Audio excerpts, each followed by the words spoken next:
Rule 4 highlights about how companies should live in the present. This rule calls for having minimum structure within businesses. The resultant effect is service that is consistent and personal, and products that are unique and efficient. Firms that compete on the edge only require structure in priorities and responsibilities that everyone is familiar with. An external example would be that of Semco. Semco's revenue grew from $4 million to $160 million in 20 years without a mission statement, an organization chart, or any written policies at all. This highlights how having minimum structure helps firms gain revenue. Therefore, living in the present allows managers to be aware of new opportunities and look constantly for sources of change in order to better their company. Rule 5 tells us the importance of companies stretching out the past. Stretching out the past refers to when companies keep their products and service platforms in the market longer than other companies. This enables companies to exploit derivative products more effectively and extend into new geographies and customer segments more effectively. By capitalizing past experiences to produce new products and services, competitive advantage is achieved. This provides numerous paths for product or service diversification to jumpstart new opportunities. Second, it also minimizes risk and frees up resources whereby existing partnerships, logistics, and sources can be reused.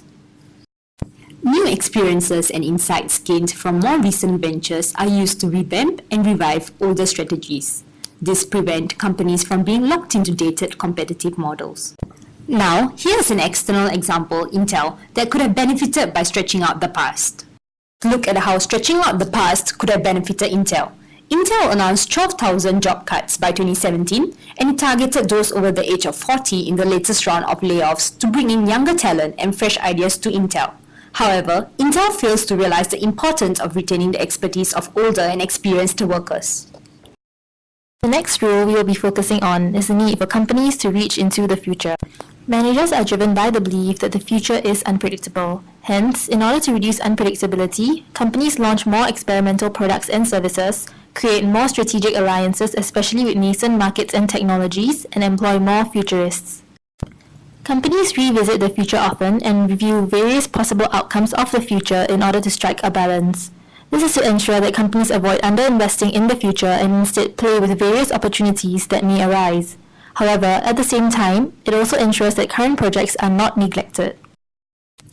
In order to gain insights on the future, companies make use of low-cost probes.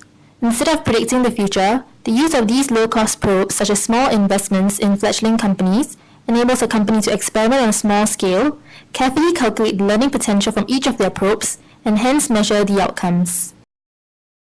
An example of a company that engages in the use of low-cost probes is McDonald's. McDonald's experiments with their products within their own restaurants simply by doing small local promotions and offering it on the menu with the words "new" written next to it.